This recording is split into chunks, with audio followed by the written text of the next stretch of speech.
Every person, at some point in their life, will face a moment when they feel like giving up. It might be a loss, a setback, a betrayal, or a storm that came without warning. In that moment, everything feels heavy. The weight of the unknown sits on your shoulders, and you question your strength. But here's the truth, difficult situations aren't designed to break you, they're designed to reveal you. When life gets tough, you don't just endure, you evolve. Every challenge you've faced so far has shaped your character, stretched your capacity, and made you wiser, whether you realize it or not. You weren't handed a perfect path, because greatness isn't born in comfort. It's forged in fire. That fire will burn away the doubt, the fear, and the old version of you that's too small for where you're going. The process may be painful, but the result is power. You don't grow by hiding from challenges.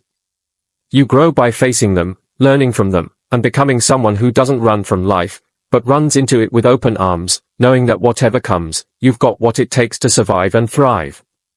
In a difficult moment, your emotions will scream at you. Fear, anxiety, frustration, even hopelessness. These feelings are natural, and they need to be acknowledged. But they don't get to be in charge. Just because you feel fear doesn't mean you are failing. Just because you're overwhelmed doesn't mean you're weak. Emotions are signals, not stop signs. Learn to listen without obeying. Take a step back and ask, what is this moment trying to teach me? Sometimes, the lesson is patience. Sometimes, it's strength. Other times, it's letting go. But you don't need to suppress your emotions, you need to understand them. The difference between people who rise and people who collapse under pressure is simple. The ones who rise know how to feel their emotions without letting those emotions control their decisions. You have the power to pause, breathe, and choose your response. That pause might feel small, but it's where your power lives. In that pause, you stop reacting and start growing.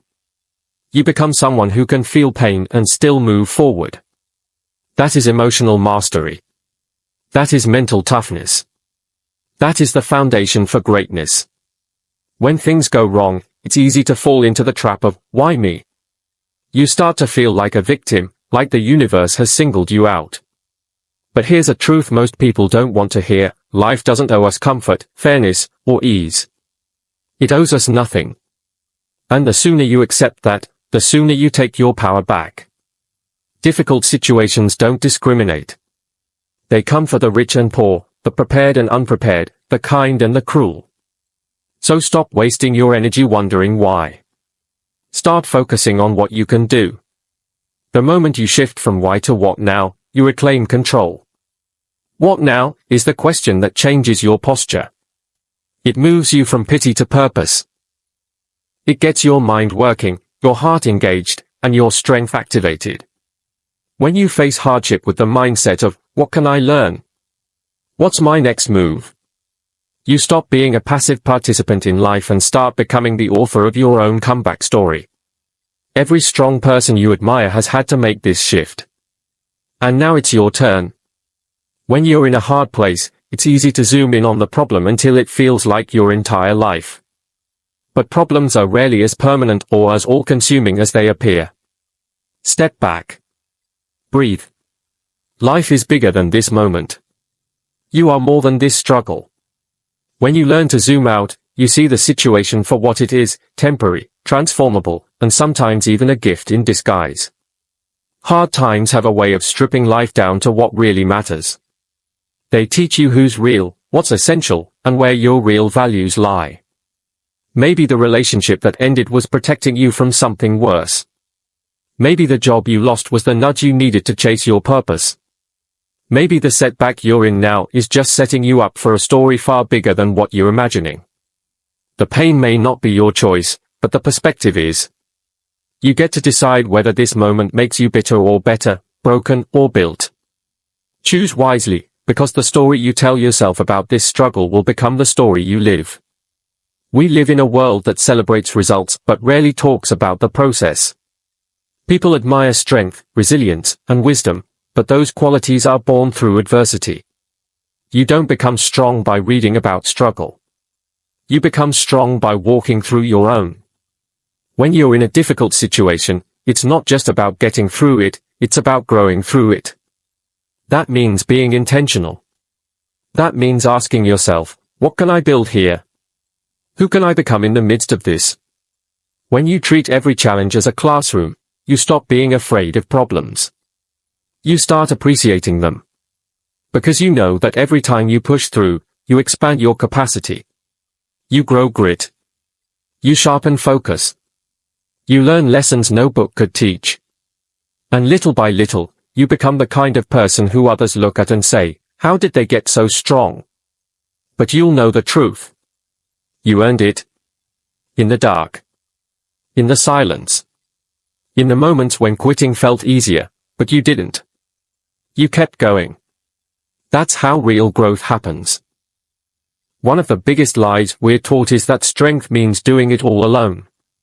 But even the strongest people need support.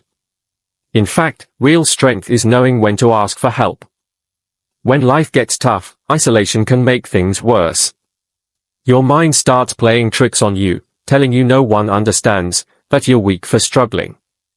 But the truth is, everyone struggles. The difference is that strong people don't suffer in silence. They reach out. They talk. They lean on mentors, friends, and sometimes even strangers.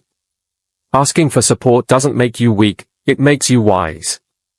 Difficult situations become easier to carry when they are shared. Sometimes, just knowing that someone hears you is enough to help you find your footing again. So don't hide behind the mask of perfection. Speak up. Open up. Let others in. Because while no one can walk your path for you, they can walk beside you, and that can make all the difference. When you're in the middle of a storm, it's hard to imagine the sun ever returning. But struggle is a season, not a life sentence. And every season, no matter how cold or dark, carries the seeds of your next breakthrough. Think about it, in winter, the earth looks dead, but under the surface, roots are growing. The same is true for you. Even when you feel stuck, something inside you is shifting. The hard conversations, the sleepless nights, the silent battles, they are doing invisible work. They are building your resilience. They are deepening your self-respect. They are preparing you for a life on a higher level. Don't waste this season by wishing it away. Plant seeds. Build habits. Train your mind. Set your standards. Because when the storm clears, and it will, you'll be ready to step into the next chapter not as a survivor, but as someone who's truly transformed. That's the gift inside every hard moment. It offers you a chance to change, not just your situation, but yourself. If you master this one skill, learning how to deal with difficulty, you become unstoppable. Why? Because most people fold under pressure. Most people let fear, failure, or discomfort control them. But you will be different. You'll see hard times not as the end, but as the beginning of something greater. You'll train your mind to stay calm in chaos, your heart to stay open in pain, and your spirit to stay strong in the face of fear. That kind of power can't be bought. It's built. Through every struggle you've already faced, and every challenge you'll overcome next. So the next time life gets hard, don't panic. Don't run. Smile, even if it's a small one. Because now you know what most don't, hard times don't destroy strong people. They reveal them. And you, my friend, being revealed, not as someone who breaks, but as someone who rises. Every time.